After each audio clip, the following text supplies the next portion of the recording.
अस्सलाम वालेकुम। तो फाइनली हम आ चुके हैं गाड़ी के ऊपर। और गाड़ी कौन सी है जी? होंडा सिविक 2021 मॉडल गाड़ी है जो कि हमारे पास आई है फर्स्ट टाइम। और अगर गाड़ी की माइलेज की बात की जाए तो गाड़ी टोटल 85,000 किलोमीटर के अराउंड बोर्ड चली हुई है।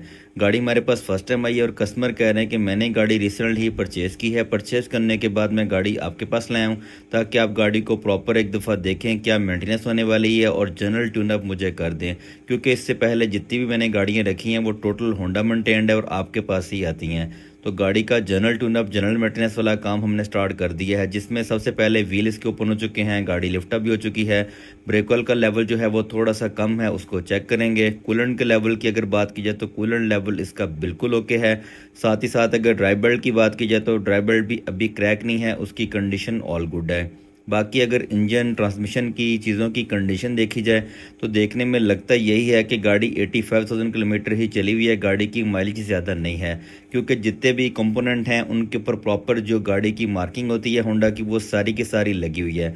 बैटरी टर्मिनल गाड़ी के बिल्कुल ओके हैं, बैटरी इसमें ड्राई डली हुई है। थ्रॉटल बॉडी की अगर बात की जाए तो थ्रॉटल बॉडी भी ऑलमोस्ट ओके है, इतनी ज़्यादा इसके अंदर कार्बन वगैरह नहीं है। कस्टमर कह रहे हैं कि मुझे इस गाड़ी की बिल्कुल डिटेल नहीं पता, क्योंकि होंडा में इस गाड़ी का कोई भी रिकॉर्ड नहीं है। तो गाड़ी की ओवरऑल इंजन की कंडीशन, सस्पेंशन की कंडीशन, वो सारी हम कस्टमर को साथ साथ चेक करके बताते जाएंगे। और अगर कस्टमर कह रहे हैं कि इसका जो CVT ऑयल है वो भी आप चेक कर लें कि CVT ऑयल और फिल्टर जो हैं उनकी क्या कंडीशन है। अगर इसका CVT ऑयल और फिल्टर भी हम चेंज कर दें तो उसका क्या सूरत हाल होगी। तो सारी चीज़ें हम स्टेप बाय स्टेप चेक करते जाएंगे और कस्टमर को बताते जाएंगे। देखें, हमारा फ़र्ज़ बनता है, हमारे पास गाड़ी आई है, गाड़ी में जो मेंटेनेंस है, जो काम होने वाले हैं वो सारे कस्टमर को बताएं। देन कस्टमर की मर्ज़ी है कि वो काम करवाएं या ना करवाएं। गाड़ी की ओवरऑल लुक की अगर बात की जाए तो अपर साइड से गाड़ी ऑल गुड है, कोई इतनी ज़्यादा चीज़ें हमें ख़राब या डैमेज या मतलब ऐसी नहीं लग रही हैं। और अगर इसके स्पार्क प्लग की बात की जाए तो स्पार्क प्लग इसमें देखने में आपको ओके लग रहे होंगे, लेकिन इनकी कंडीशन ऐसी है कि ये आफ्टर मार्केट लोकल प्लग हैं, मतलब ये कॉपी प्लग हैं। होंडा के जो जनरल प्लग हैं ये वो वाले नहीं हैं, ये कॉपी प्लग हैं। क्योंकि कस्टमर बता रहे हैं कि मैं गाड़ी पहले भी ड्राइव करता रहता हूं, मुझे पता है गाड़ियाँ कैसी होती हैं, लेकिन इस गाड़ी की जो परफॉर्मेंस है वो बिल्कुल डेड है, गाड़ी बिल्कुल भी नहीं चलती है। तो प्लग जो हैं वो हम इनको चेंज कर देंगे।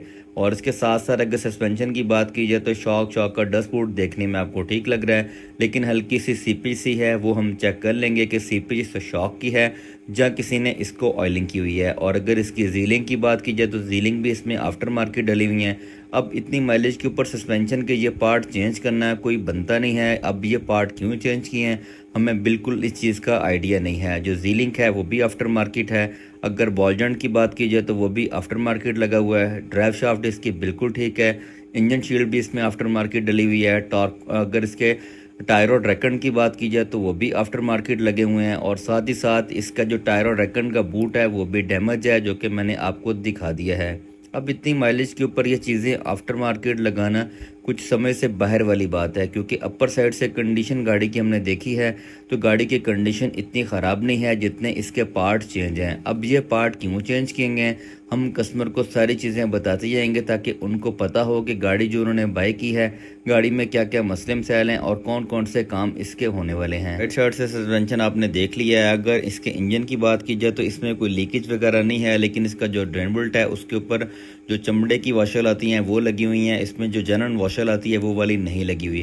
तो लेफ्ट साइड का जो टायर और रैकेंड है वो भी आफ्टर मार्केट डला हुआ है। लो आर्म के जो बुश हैं वो भी चेंज हैं। बॉल जॉइंट भी आफ्टर मार्केट डला हुआ है। और जो डिस्क प्लेट है वो आपके सामने है। इस साइड की जो जीलिंग है वो भी आफ्टर मार्केट डली हुई है। अब ये पार्ट इस गाड़ी के इतनी माइलेज पे चेंज करना कुछ बनता नहीं है। अब साइंस हमें खुद समझ नहीं आ रही है कि गाड़ी की अगर ओवरऑल लुक की बात की जाए तो गाड़ी काफ़ी माशाल्लाह बिल्कुल कंडीशन ओके की है। कोई भी इतनी मतलब वो रुली हुई गाड़ी नहीं है कि बहुत ज़्यादा उसके साथ जुगाड़ हुए हैं, लेकिन इतनी कम माइलेज के ऊपर गाड़ी के सस्पेंशन के पार्ट चेंज करना ये समय से बाहर है। और सलेंसर भी ठीक है, एग्जॉस्ट पाइप भी ठीक है, अंडर कवर शील्ड भी ठीक है। इसके साथ साथ इसकी जो हीट शील्ड है वो भी बिल्कुल ठीक है। अगर रेयर सस्पेंशन की बात की जाए तो रेयर सस्पेंशन भी गाड़ी का ऑल गुड है, कोई भी पार्ट डैमेज या ख़राब नहीं है, जो कि मैंने सारी चीज़ें आपको दिखा दी हैं। गाड़ी का जो बैक सस्पेंशन है वो ऑल गुड है, कोई भी पार्ट आफ्टर मार्केट नहीं लगा हुआ है। डिस्क प्लेट के मैंने हालात आपको दिखा दिए हैं, लेफ़्ट साइड के भी और राइट साइड के भी दिखा देता हूं। और इसके बाद इसके जो ब्रेक पैड हैं उनकी भी कंडीशन मैं आपको दिखा दूंगा कि उनकी कंडीशन कैसी है, क्या ब्रेक पैड चेंज होने वाले हैं या अभी मज़ीद हम उनको चला सकते हैं। ब्रेक पैड हमारे पास आ चुके हैं, फ्रंट के भी और बैक के भी। इनकी कंडीशन मैं आपको दिखा देता हूँ। ब्रेक पैड अभी तक होंडा के जेन्युइन ही लगे हुए हैं, अभी मतलब चेंज नहीं हुए और इनकी कंडीशन जो है वो ऑल गुड है, अभी ये चलेंगे। अब इनको अच्छे तरीके से क्लीन करेंगे, ग्रीसिंग करेंगे और वापस फिक्स कर देंगे। क्योंकि जो ब्रेक पैड हैं, बहुत सारे लोग हमसे ये भी पूछते हैं कि ब्रेक पैड की लाइफ क्या है। देखें, ब्रेक पैड आपके ऊपर हैं कि आपने उनको कैसे चलाना है। हमारे पास बहुत सारी ऐसी गाड़ियाँ भी हैं जिन्होंने 5,000, 10,000, 20,000 रुपये पैड उड़ाए हैं, मतलब ख़त्म किए हैं। और हमारे पास ऐसी गाड़ियाँ भी हैं जिन्होंने लाख, 1.25 लाख, 1.5 लाख किलोमीटर तक भी इन मॉडल्स के पैड चलाए हैं। ये डिपेंड करता है आपके यूज़ के ऊपर कि आपकी गाड़ी की ड्राइविंग कैसी है और आप ब्रेक कैसी इस्तेमाल करते हैं। इसके बाद आ चुकी है बारी CVT ऑयल की, तो CVT ऑयल ड्रेन करते हैं और उसकी कंडीशन देखते हैं कि कंडीशन कैसी है। लेकिन CVT ऑयल की कंडीशन बहुत बुरी है और बहुत ही बुरी किस्म की इसमें से स्मेल भी आ रही है। और इसका जो ड्रेन बोल्ट है उसके मैग्नेट के ऊपर भी काफ़ी सारे पार्टिकल्स लगे हुए हैं। अब कस्टमर को बताएंगे कि इस CVT ऑयल के साथ साथ इसके जो फ़िल्टर्स हैं वो भी आप चेंज कर लें ताकि ट्रांसमिशन की परफॉर्मेंस भी ऑल गुड हो जाएगी और जो प्रॉब्लम कस्टमर को फील हो रही है वो भी ठीक हो जाएगी। पहले भी मैंने बहुत सारी वीडियोज़ में आपको दिखाए हुए हैं ऑयल, अब भी देख सकते हैं। इसके साथ साथ गाड़ी को लिफ्ट डाउन करके इसका जो फ्यूल फिल्टर था वो भी हमने ओपन कर लिया है। पंप के हालात आपके सामने हैं, इसका जो फ़िल्टर है उसकी कंडीशन भी आपके सामने है। अभी तक 80,000 किलोमीटर के तक इसका जो फ़िल्टर है वो चेंज नहीं हुआ, जबकि इन मॉडल्स का फ़िल्टर मतलब 40,000 पे चेंज होता है, लेकिन 80,000 गाड़ी चल चुकी है। अब गाड़ी का CVT ऑयल ड्रेन करने के बाद इसका वार्मर फ़िल्टर और स्ट्रेनर फ़िल्टर दोनों हमने ओपन कर लिए हैं। फ़िल्टर्स के हालात में आपको दिखाता हूँ और आप लोग परेशान हो जाएंगे कि इस गाड़ी के साथ हुआ क्या है। अब ये वाला इसका वार्मर का फ़िल्टर है जो कि बिल्कुल टुकड़ों में टूट चुका है। इसकी कंडीशन आप लोग देख के परेशान हो जाएंगे जिन बंदों ने ये सिविक एक्स रखी हुई हैं। अब आप बताएं मुझे, क्या होंडा का कसूर है जो CVT बेल्ट टूटती है? अब आप अंदाज़ा लगाएं कि इस ऑयल के क्या हालात हैं और ऑयल के साथ साथ जो फ़िल्टर ऑयल को क्लीन करते हैं उनके ये हालात हैं। अब इस कंडीशन के अंदर क्या ट्रांसमिशन आपको अच्छी परफॉर्मेंस देगा? कभी भी ट्रांसमिशन आपको अच्छी परफॉर्मेंस नहीं देगा, वो CVT बेल्ट ही तोड़ेगा जो कि आपको बाद में चेंज करवानी पड़ेगी या आपको कंप्लीट उसका ट्रांसमिशन चेंज करना पड़ेगा। ये वार्मर फ़िल्टर के हालात हैं। इसके बाद इसका जो स्टेनर फ़िल्टर है वो भी मैं आपको दिखा देता हूँ ताकि आपको पता हो कि गाड़ी की बिफ़ोर चीज़ें जो हमने ओपन की हैं उनके क्या क्या हालात हैं और जो आफ्टर हमने चीज़ें फ़िट करनी हैं वो भी मैं आप लोगों को दिखा दूँगा। अब जो जो चीज़ें हमने चेक की हैं वो सारी आपको बता दी हैं। इसके साथ साथ ऑयल पैन हमने ओपन कर लिया था। इसके जो मैग्नेट हैं उनके ऊपर भी काफ़ी सारे मेटल के पार्टिकल्स लगे हुए हैं और ये इसका स्टेनर फ़िल्टर है, ये भी टोटल ब्लॉक है और इसके भी हालात सेम लाइक वैसे ही हैं जैसे वार्मर वाले फ़िल्टर के हालात हैं। अब ये दोनों फ़िल्टर चेंज करेंगे, CVT ऑयल को अच्छे तरीके से ड्रेन होने देंगे ताकि नया CVT ऑयल डाले और इंजन ओके होगा तो साथ ही साथ ट्रांसमिशन जो है जब उसकी सर्विस हो जाएगी तो ट्रांसमिशन की कंडीशन भी ऑल गुड हो जाएगी। जो गाड़ी की परफॉर्मेंस कस्टमर को लो फील हो रही थी वो भी बिल्कुल ओके हो जाएगी।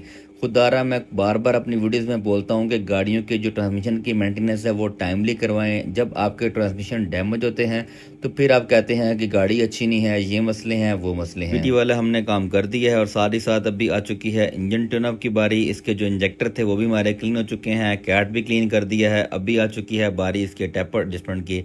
टेपर्ड इसके काफ़ी ज़्यादा टाइट थे, अब हो सकता है कि टेपर्ड इसके पहले किसी ने एडजस्ट किए हों। अब जिस तरह के सस्पेंशन के हालात हैं सेम लाइक वैसे इंजन के भी हालात हैं, लेकिन अब इसके जो टेपर्ड हैं प्रॉपर हमने एडजस्टमेंट कर दिए हैं, ना तो ज़्यादा टाइट हैं ना ही ज़्यादा लूज़ हैं। फर्स्ट मतलब इसके जो टेपर्ड थे वो भी हो चुके हैं जो कि 10 और 12 की गेज के साथ हमने किए हैं। अब नेक्स्ट इंजन को राउंड करते हैं, करने के बाद नेक्स्ट के जो टेपर्ड हैं उनकी एडजस्टमेंट करते हैं। तो नेक्स्ट के जो टेपर्ड हैं उनकी भी सेटिंग हमने करना शुरू कर दी है। इनके जो टेपर्ड थे वो भी काफ़ी ज़्यादा टाइट थे, उनको हमने प्रॉपर एडजस्ट कर दिया है ताकि जो इंजन की परफॉर्मेंस है वो भी बिल्कुल ओके रहे और जो इंजन का शोर है वो भी सेट हो और गाड़ी की परफॉर्मेंस और एवरेज और गाड़ी का जो साउंड होता है वो बिल्कुल एक्यूरेट हो। क्योंकि टेपर्ड अब बहुत सारी गाड़ी हमारे पास आती हैं जो कस्टमर बताते हैं कि गाड़ी जब हम स्टार्ट करते हैं गाड़ी वाइब्रेट करती है, गाड़ी में ये प्रॉब्लम है वो प्रॉब्लम है। जब पूछते हैं क्या काम किया था, इस इंजन का ट्यूनअप किया था, उसके बाद ये प्रॉब्लम आई है। टेपर्ड करने के बाद उसकी फिटिंग वाला काम हमने स्टार्ट कर दिया था, तो मैंने कहा मैं आपको नए पार्ट दिखा देता हूँ। नए पार्ट के अंदर ये आ चुका है इसका स्टेनर फिल्टर जो कि ऑयल पैन के अंदर फिट होगा।